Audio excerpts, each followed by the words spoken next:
Эл аралык таза коом форуму өлкөбүздө биринчи жолу болуп өттү. Ал өлкө башчысы Алмазбек Атамбаевдин демилгеси менен уюштурулган. Бул долбоор мамлекеттин мындан аркы өнүгүүсү үчүн натыйжалуу. Демилге Бириккен Улуттар уюму тарабынан колдоого алынды.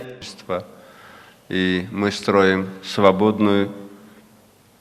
Бул иш-чара биз үчүн өтө маанилүү. Астанада болгон сапарымда баш катчы менен бул тууралуу сүйлөшүүлөр жүргүзүлгөн. Биздин өлкөдө нефти жана газ жок, бирок күчтүү жарандык коом бар. Биз эркин адамдардын өлкөсүн, эркин Кыргызстанды куруп жатабыз. Биздин күчүбүз, биздин байлыгыбыз адамдарыбыз. Ошондуктан биз таза коом, санариптик трансформация программасына басым жасап жатабыз. Таза коом.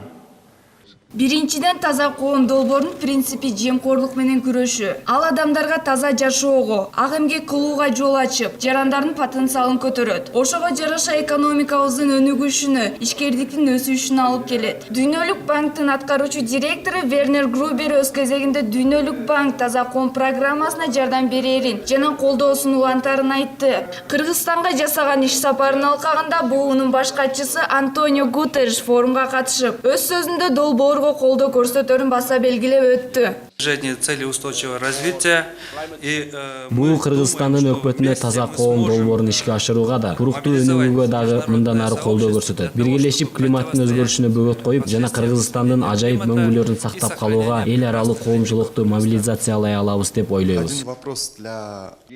Форумдун катышуучулары пленардык сессияда улуттук долбоорду ишке ашыруу боюнча эл аралык өнөктөштөр ролу долбоорун карашты. Экономикалык өнүгүү, социалдык жана айлана чөйрөнү коргоо, таза коом долбоорунун алкагында багыттар тездетилмекчи.